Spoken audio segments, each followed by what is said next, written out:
All right. Today's conversation is for the mom who is ready to make more money, build something of her own, or step into a bigger version of her life. But every time she gets close, something in her body whispers, this is not safe. So I am joined by Amy, a money and empowerment coach, transformation expert, and host of the Manifesting Millions podcast. Amy has spent over 20 years studying money, manifestation, and psychology, and she now helps women break through limiting beliefs around money to build confidence, freedom, and massive wealth on their own terms. So today we're going to dive into one of the most invisible identities we carry as women, our money identity. So we are talking about what really happens in the body when income changes, the messy middle of stepping into a new version of yourself, and the markers that prove the work is working, even when it does not feel like it yet. So this conversation, every mom needs to hear if she is ready to stop shrinking and start building. So Amy, I am so honored to have you here. I'm delighted to be here. Thank you for having me, MaKenzie. All right. The first question that I've been dying to ask you is, money identity is one of the deepest and, like I said, most invisible identities we carry. And so much of it is wired into our nervous system from childhood.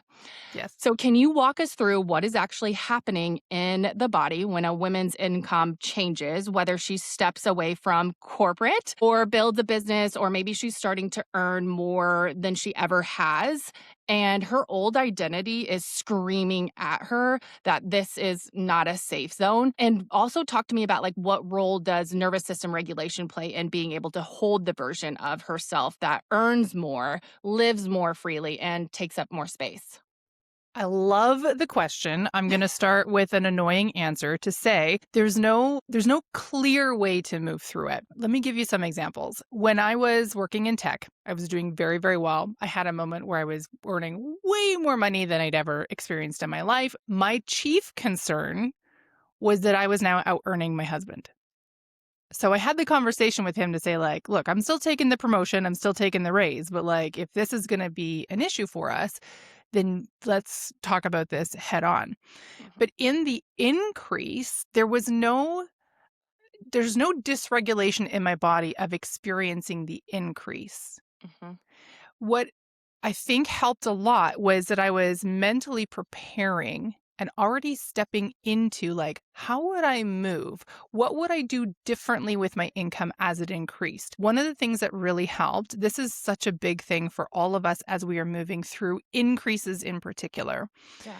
Find a place that all of your I'll call it bills, your life necessities are covered. What is that amount that you need month over month? When we start creating increase, the natural tendency is to then also increase the circulation that goes out.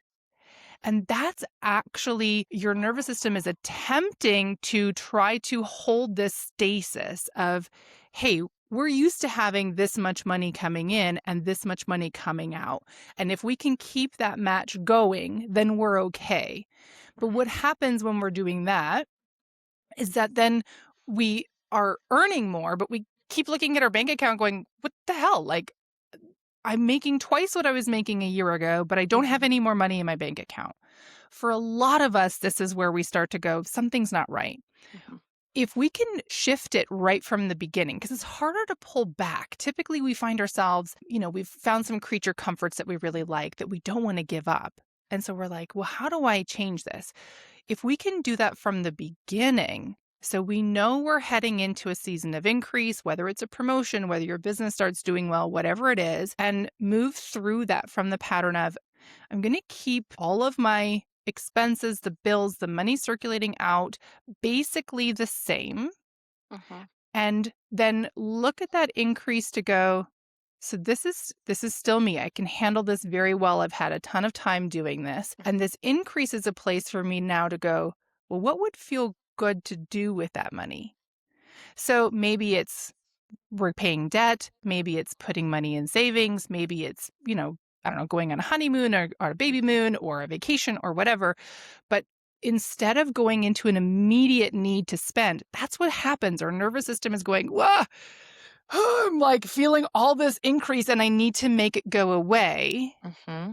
And it's very subtle, and you won't even Mhm. notice it. This is the thing, because we're so socialized to go shopping to feel better, to treat ourselves to like spa treatments and stuff.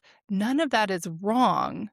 But if you aren't paying attention, your body will just quietly make sure that you're staying in this same sort of homeostasis of, well, we have this much coming in, and so therefore we have this much coming out. It's not logical. And that's the part that most people get tripped up on. They're like, well, this doesn't make any sense. I know. Mhm. That's not the point. Our nervous system isn't here to speak to us in a logical manner. Our nervous system is here to make sure that, like, no matter what happens, we're used to this feeling. Mhm. So, so good. Because I can relate to that, like, so much in my own journey. So many of the moms in my audience have spent, years Mhm. overworking, overgiving, burning out, and then they wonder, like, why money feels so hard. So from your perspective, like, how does living out of alignment with how we are actually wired, like, as a woman's, like, relationship with money, like, her ability to receive and the income ceilings that she keeps hitting, like, what changes when she finally starts making money from a place of alignment instead of force?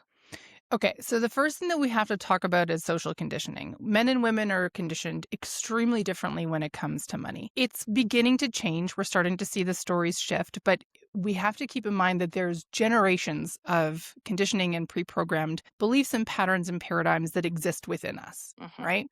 mhm, One of the things that I love to talk about, everybody's like, get out of the scarcity mindset. I'm like, that will never happen, because the oldest part of your brain is hardwired to monitor for scarcity. That's how we managed to make it through the however many thousands of years that humans have existed to be here today. So mhm, it's not about trying to change that. mhm. It's understanding that that is happening.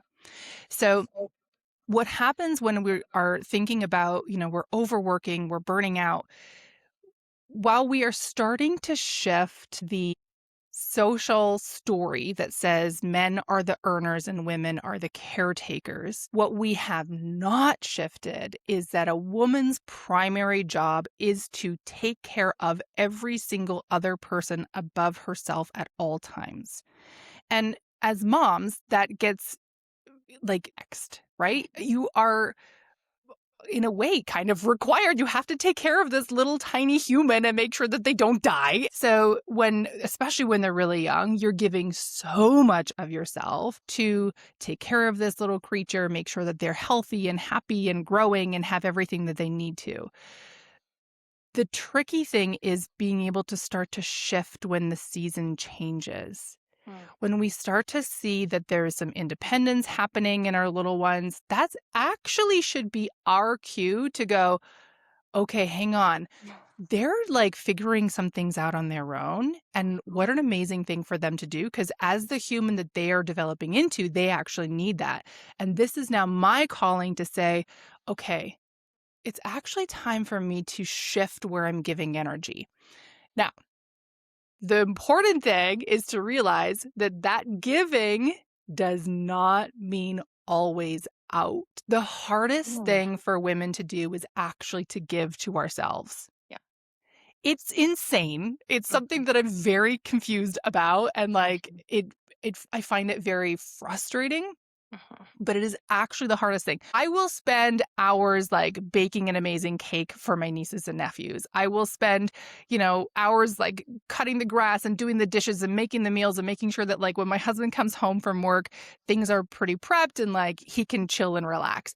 But the mere idea of taking 20 minutes to just like have a nap, I have to go through so much like internal jungle gym stuff to be like, it's okay. You're allowed to like take a nap and give back into ourselves. So the trick is it's a little bit of a mental and a nervous system play. And this is where I said at the very beginning, there's no clear answer because it isn't one step that we do one time and then we're done. mhm, You're going to make progress. You're going to have the mental side where you're saying, it's completely okay for me to give in to myself. mhm, It's completely okay when we come to talk about money. it's okay to put money into my retirement versus into my kids' college fund. Or it's okay to put money into a savings account versus, getting, I don't know, like this extra level of groceries or different kind of clothes for my kids or paying for more school programs, whatever it is. We need to begin to mentally talk ourselves through that and then notice, and that's the hard part actually, is noticing when is our body saying, whoa, hey, what's happening here? Mhm. And it'll be very, very quiet. And you'll find yourself, you'll over index. You'll feel guilty or ashamed or like you're being a bad mom or something like that as it relates to because you're giving into yourself, which we're not socially conditioned to be okay with. So naturally, your body is going to try to find a way to over index and give into somebody else. And you're going to do that by accident a few times. And then you're going to go, what the hell was I doing? Why am I doing it this way? And you're going to go, right, okay, because I'm actually learning this new way of being. I'm learning this new way of operating with money. As my income increases, this is meaning these things. But I haven't been trained for that. From birth, I've been trained to just give and give and give and give and always on the outside. So now it's actually a way for me to figure out balancing the two. And Mhm. there are seasons for overwork. Babies are little, businesses are new, careers are growing. And there are seasons for us to go, it's okay if I can just like chill and watch some YouTube. My husband can do that like a boss. I'm just like, Oh, I don't understand how you could just watch YouTube for hours. yeah. I cannot, but I could read for hours. Mhm. And I had to really do the work to go, it's okay for me to do that. I don't have to like qualify for the time to sit and pour into myself. For sure. So one thing that's been working for me, and going through what Amy is talking about is birthdays. I used to just say, like, my birthday's no big deal, just another day. And I'm like, last year, I completely changed my mindset. And I was like, no, like, I have had 3 babies. I am a mom. I'm running a business. Like, I am doing everything for everybody. And this is one day for me. So I have started the trend that I take myself to the happiest place that I know right now, which is 30A, Florida. We actually just got back from it Saturday. So my birthday was last week. So, like, I'm fresh off Happy of it. belated birthday. Thank you, but it's also Mother's Day too in the same week, so it is like Right. a double whammy, but doing things like that for yourself, like, and I can tell, like, I come back and I, like, wanted to dive into my business, like, I'm ready to, I feel like a better mom, like, I just got the space and, like, something like, did something for myself, so, like, what she's saying, it works, like, you do have to treat yourself, like, you have to be a little bit, like, selfish, and that's what I've realized, through my journey, and that makes me a better mom, like, to go get my nails done and to, like, buy, a really nice hat that I like. I do put myself first, and it's made a world of a difference. Well, and I mean, everybody cites the example like you're on the airplane, right? Put your own oxygen mask first. And I love that they always call out parents, put your oxygen mask on first before you help your littles. Let's talk about that word selfish for just a very quick second. We have this, and again, it's been very, very, very strongly conditioned that Mhm. selfishness means that you are doing things to the exclusion and the detriment of everybody else. Yes. But that's actually not true. There are people, of course, that are operating in a way that is doing it that way. But Mhm. to be selfish, you're saying, okay, I'm focusing into myself. And let's turn this on its head for a half a second. We think that it's selfish in a bad way to pour into ourselves. But could we consider that perhaps it's even worse to consider that everybody else is supposed to pour into us in Mhm. order for us to feel okay? Like, that just seems kind of silly, right? And they're always going to get it wrong no matter how hard they try because Mhm. they don't actually know what we need, what we want. And sometimes we can't articulate it. The amount of times that I'm just like, I don't know what I need, but I just, blah. And so then I go, for a run or I make a cake or I do whatever. But Mhm. this idea that focusing into ourselves is selfish in a bad way, if we can start to play with that and turn it on its head and go, okay, I'm not the kind of person who is going to focus in on me to the detriment of everybody around me. Mhm. And if we're really going to call a spade, everybody around me is actually going to benefit hugely from me focusing into myself for a Mhm. little moment of time and doing this thing that feels good and doing this thing that is joyful for me. Mhm. So when we can start to, but it takes that reminder. We have to remind ourselves that, like, it's not just that it's okay. Of course it's okay. But if we can start to alter how we perceive this idea of selfishness and go, you know, maybe it's worth considering that it's actually a worse version of being selfish if I assume everybody else is required to pour into me in order for me to feel okay. And I just want to say, I love that you are like owning your birthday and taking it on. Oh. Everybody who knows me in my personal sphere knows that the most important day of the year in Amy's life is August 1st because that is my birthday. It is the day that it's all about me. We go to the mountains, we do things that feel really, really, really great. My husband, after 13 years, still hasn't quite clued in that, like, this is the day that everything matters. Mhm. But when people go, I've had lots of people in my life that have said similar to you, "That's just another day. It's not a big deal." How is Yeah. it not a big deal? It is the day you, like, arrived onto the planet as Yeah. this lovely little creature that you are. Nobody That else is like deserves to be you. celebrated. Thank Yeah. God, like, Yes. it's so beautiful. Yeah. 100%. One thing that I've learned lately in healing my, like, relationship with money is that, like, you have to spend time with it. Like, that's one thing that I'm kind of experimenting with. So investing in, certain courses. I have a money day on Monday. Like, usually I do some, like, money education. You got to learn about it. You got to spend time with it. Like, you can't avoid it. Like, I feel like it was like a misconception that maybe I had or somewhere along the line that, like, if you just manifest it, like, it will all just like come to you. Like, but like, that's not the case. So, can we talk about kind of like that scenario and what your take is on that? Um, Here's the thing about money.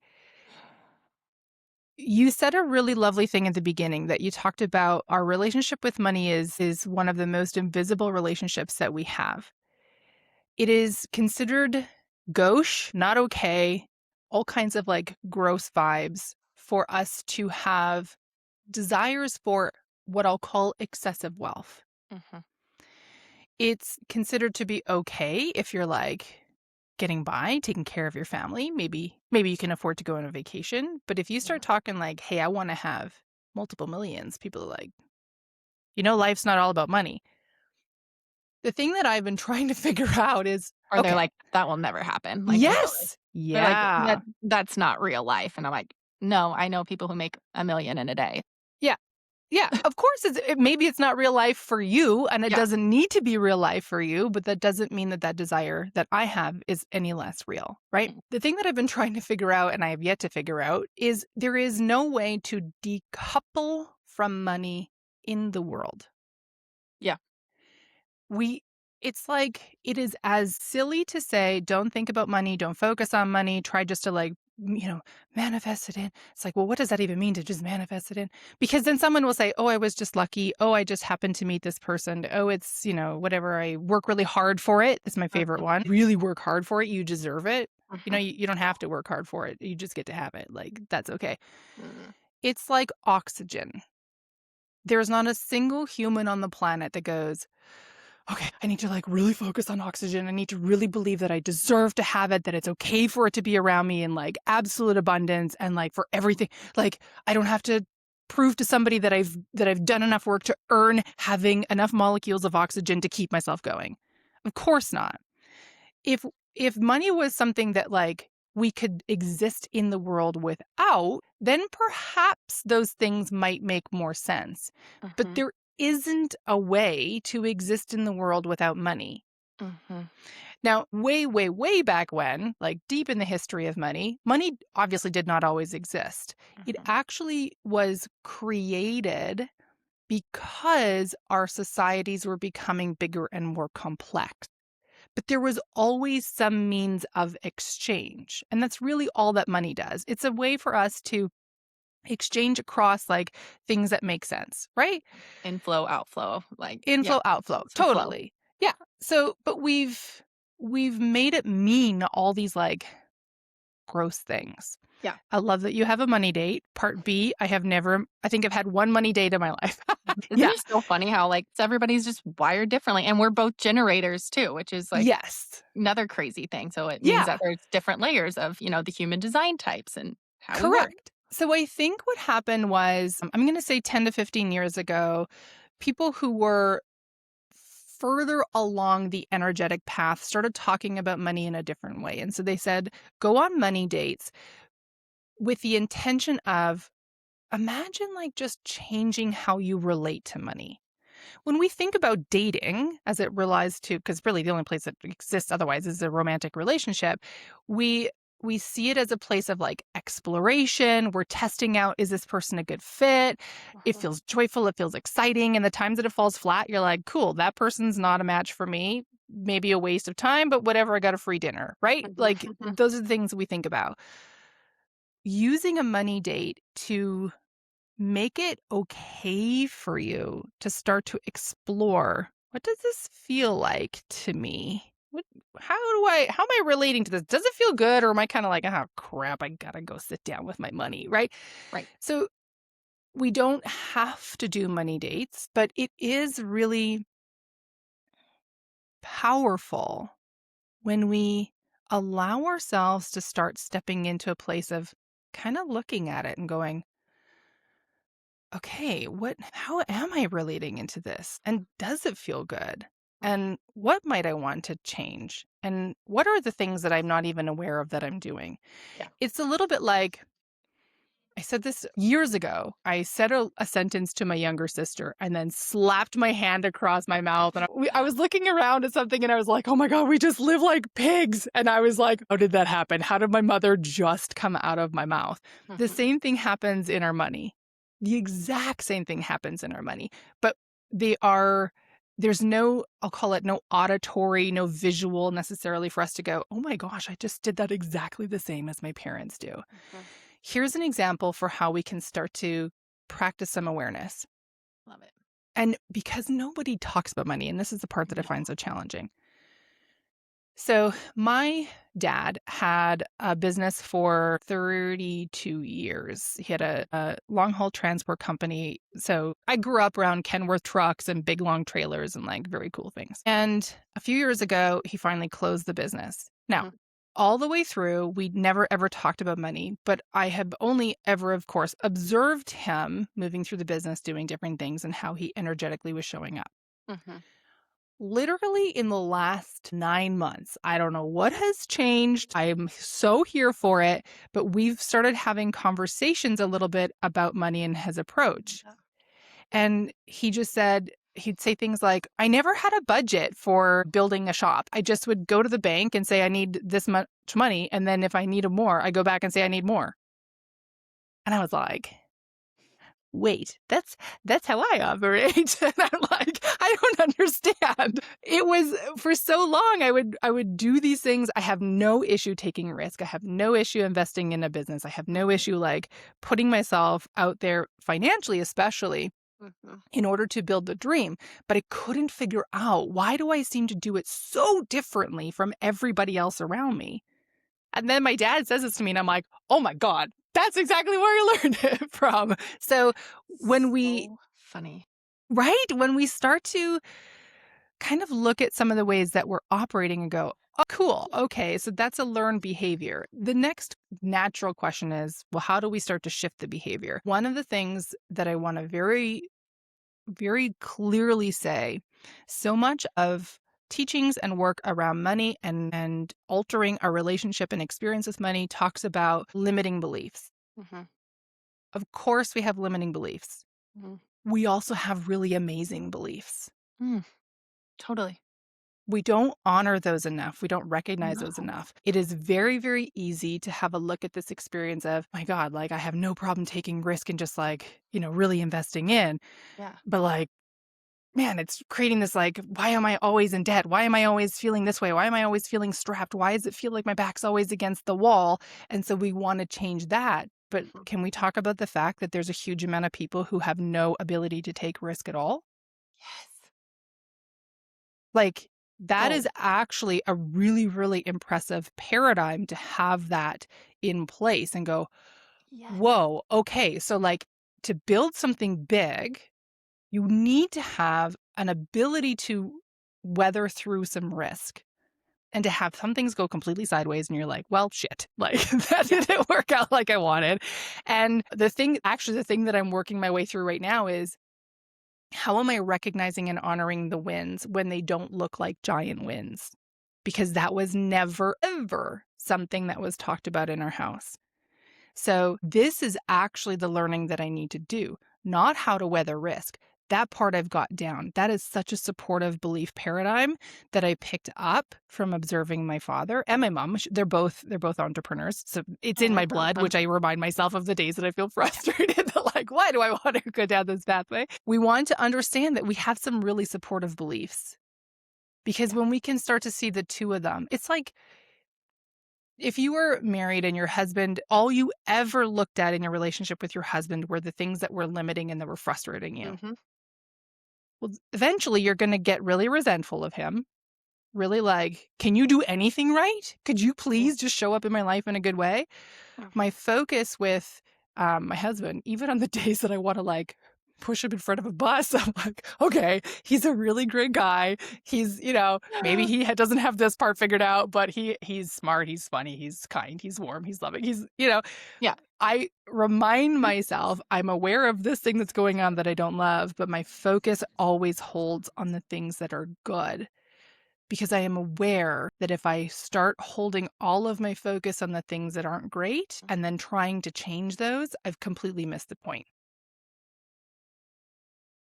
This is so gold. I have also started to transform the way that I teach my clients and just my process of, I don't know, healing or whatever you want to call it. What I've changed is just focused on the expansion, the gratitude first. Like you're already held, like, and that has changed my world. There was a topic about feminine and masculine and energy a lot lately. And that I feel like correlates into the money portion. And so somebody had said household. And honestly, like I am realizing that like I'm better equipped for it though too. And actually like what you're saying, looking at that as an amazing thing because my dad, he's no longer with us, but he was an entrepreneur. He was a risk taker. He loved investing money. And I just started getting into investing money in myself within like the last year. And in this call though, somebody was like, it's disgusting. Like, why would you want to invest in money? And it kind of, like, took me aback, like, that's too masculine energy, and I'm like, but my it kinda, like, brought me closer to my dad, so it was, like, I don't know, very, like, disrupting to me, and whenever I have, like, reflected on it the past, like, couple months, I'm like, "You know what? Like, no, like, this is who I am, this is what I love to do, this brings me, I feel like, joy and makes me feel, a connection with my father, so I'm gonna continue to do this." So I'm just saying, like, where I'm going with this is, like, taking little things from my dad and, like, just in my money, routines and looking at them as, like, more positive, And like, changed. what a perfect example of someone reflecting back what we have been taught to believe about money. If you were to say, listen, I'm going to invest, we're going to go slightly R rated, everybody, buckle up. If I were to invest money into having ridiculously great sex with my spouse, people would be like, ooh, they'd be a little like, I don't know what to ask you about this. Like, I feel like we're not supposed to talk about this, but Yeah, there wouldn't really be any shade thrown on that because they'd be like, well, who doesn't want really awesome sex in their life? And we especially with know their how wife. we know how powerful that is to build that passion in a relationship, to really like glue a relationship together. Mhm. But the minute we start saying like, you know what, I really want to invest in like building money in my life, building my money knowledge, growing my income, growing the resources I have available, people are like, gross. Why would you do that? That's icky. That's guys do that. Mhm. Why? Why do guys do that? Why can we create actual beings from our body using nothing but two cells, but somehow it's not okay for us to go, I could take $2 and make them into like $1 million. Why Mhm. is that? Right? It seems so illogical when we start to think about it that way, but that's actually the biggest part of the money work as it relates to each of us in our lives is understanding that those things that people are saying back to us is only a reflection of what they still believe to be true. Mhm. And I try to remind myself, even on the days that like it hurts and I kind of want to punch a wall, that I'm like, okay, you know what? I actually feel for them that they are still locked in these old paradigms, that they are still more invested in the idea that growing money is bad, that having money is bad, that focusing on increasing money in my life makes me greedy or makes me selfish or makes me bad. It's a shame that they feel and believe that way. And it's now my choice to go, am I going to index more on what they're saying and agree with them? Or am I going to go, well, I am already aware that that is actually a broken paradigm. And I've tried that paradigm, didn't feel great. So perhaps I try something different because very few of us, there's probably some, but like I'd have to go find them. Very, very few of us want increase in dollars in our lives just to like sit on it and like have a picture of us sitting on our stacks of cash. Most of us, the vast, vast majority of us, want to have more increase so that we can do more things, take our families on vacation, pay our mortgage off sooner, buy a bigger house so the kids don't have to share bedrooms, have a car that feels reliable, have a retirement savings so that we know that when we are done being, producers and creative experts in the world, that we're financially taken care of. We don't become a burden or a draw on the people in our lives. What Mhm. about that is greedy and selfish? Like, it seems silly, right? And so if we can just keep reminding ourselves of that, and it does. It takes because the money beliefs that we are built in is built in as deeply as our scarcity programming. It's just deep inside our brains, and it doesn't mean that we have to fight it. It definitely doesn't mean that we have to, like, heal everything. I mean, I love that you said, like, I'm don't love the idea of healing because had me thinking, I have a scratch on my ankle. No Mhm. idea where it came from. For 2 days, it's been on my ankle and it's been driving me crazy because it sits against my like shoe. And this morning, I'm like, Amy, if we have boo-boos, we just put a Band-Aid and some polysporin on it and it goes away in 2 days. That's it. Our money doesn't work quite as quickly, and it's not about like making the money boo-boo go away. It's about going, there might be a better way to operate with this. Maybe one of these things needs a Band-Aid. Maybe one of these things just is asking me to show up differently. And finding what works for you. I am investing in coaches all the time, which has been another thing that's like life changing that I feel like more people do not do, which Mhm. needs to be a trend. I feel like if you're not investing in yourself, like you're not growing. Like you can only get so far on ChatGPT and Claude, but your intuition, like listening to your body and yourself, like is your foundation.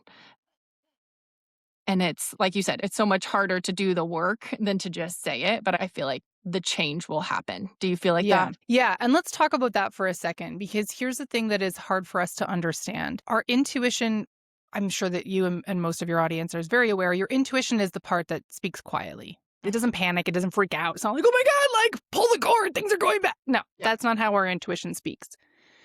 However, money is a lived thing. We feel it in our bodies. And if you're like, Amy, that's not true, then I would dare you to like get a bill that you have no friggin' idea how you're going to pay for and tell me that your physiology doesn't change. Or that you just won, I don't know, $62 million dollars and that your physiology does not change. Of course it does. Money is an experience that we feel in our body. When we are tuning into our intuition, which also comes from our body, it's very, very quiet and soft. Mhm. And because it's coming through our body and our nervous system is also, of course, part of our body, it's not so much that we can maybe get the wires crossed, but we hear the intuitive thing. Like, I'm going to just say this right now. When I never planned to teach money. There's never been no point ever in my life was like, I think that at some point I'm going to build a business teaching people about money. Like, no. And even now I'm just like, what am I even doing doing this kind of work? But the call kept coming in and I kept hanging up the phone like, I'm sorry, I think you've called the wrong person. It just quietly kept coming in and it kept coming in. And when it would, I would hear it and my body would go, I can't do that. That's not okay. But Mhm. eventually it came in enough times that I'm like, okay, I'm really over having this call keep coming in. What do you want from me? And so I started leaning into it to go, what is it that I could be doing with this? All the way through, though, I'll call it the work, is in a way like reminding my body that it's okay, reminding myself that it's okay, stepping into the space of going, okay, everybody needs this. Nobody wants to talk about this. And yet, I think I'm brave enough to go into this arena, but holy shit, does it scare the crap out of me. And allowing yourself to be aware that that intuitive feeling, intuitive movements through your money, there are going to be things that just don't make any sense. But pay attention when your body starts to go a little haywire because that doesn't mean that your intuition is wrong. It just means that your nervous system is like, alert, alert, alert. We're about to operate in a way that we have never done before. We don't know if we can survive this. Mhm. All hands on deck, we might die.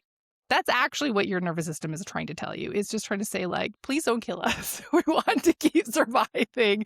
And we only know how to 100% survive what we have already done.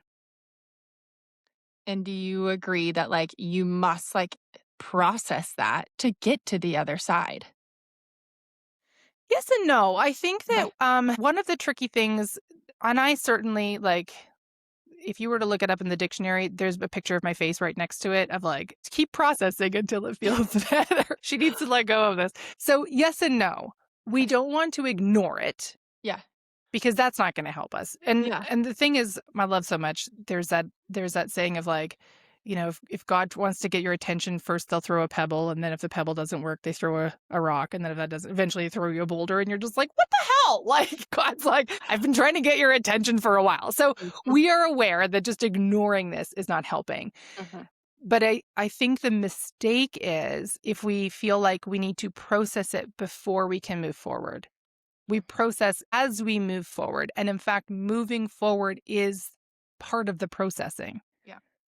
So this is why I say yes and no. Yes, it's important to process through. And sometimes it's going to look really simple, like a quick conversation in your head. Uh-huh. Sometimes it's going to look like, a few days or weeks sitting down with your journal. It depends on what it is that you're altering. Mhm. And I feel So like sometimes it's layered too. very, very, very layered. Yeah. So one of the big things that is really present in my life right now is a what I can really only describe as a massive shift in my identity, in particular as it relates to money, and even more in particular as it relates to earning through a business. I have no issue earning in a job. Very, very good at it. Have no, like, my nervous system doesn't go crazy as it relates to earning money in a job. But Mhm. earning money through a business is a whole different realm. I just have been looking at my life and looking at like what is existing in reality. And the last 2.5 years have been very, very difficult for me, like on a personal level. And I was like, honest, I can't make this up. I was sitting on the toilet. I was just thinking I about love this the and I was honesty. like, you know what? Burn it all down. If I need to burn everything to the ground to get out of this, then burn it all down because I am so tired of sitting in this constant like muddy water and feeling like I'm working so hard to do all the things right and nothing seems to be working. And if we have to burn the whole friggin' show to the ground, then burn it to the ground. And that feels terrifying because nobody is like, hey, that sounds like a great idea. Like, let's Right. just burn everything to the ground. Right. All your effort. Yeah. Yeah. Yeah. Yeah. But I also was very clear. I know this. I know this in myself. I've had some pretty wild experiences in my life where things have burned down around me. And I know that everything and everyone who is intended and ready to go to the next level with me, they will come. I don't have to fight for them. I don't have to convince them of it. I don't have to prove myself worthy of them. They will be there. Yeah. The ones who are not will fall away. That sucks. It hurts. It makes you question everything. But the willingness to go, I'm tired of holding on to this and trying to tweak it. So I'm like, burn it all to the ground. Mhm. And I got to tell you, in the last week, the stuff that has been coming through that has been saying to me, Amy, you need to look at this. You need to have a look at this. You need to have a look at this. And I'm like, okay. And one of the messages that has been coming through so clearly has been to say, you don't need to stop everything and try to process and figure it out and be like perfect Yeah. in this, like, what is my new identity? How is my new paradigm? Hold the question and keep going forward. Follow the taps that are saying, hey, here's this thing that's coming up for you. Step into it fully. Today is a great example. Like 20 minutes before you and I sat down to have our conversation, I updated my Instagram handle Mhm. and I changed it to be, it's actually XO Amy Diamond. And I sat with this for like 2 weeks. Like, can I really be Amy Diamond in the world?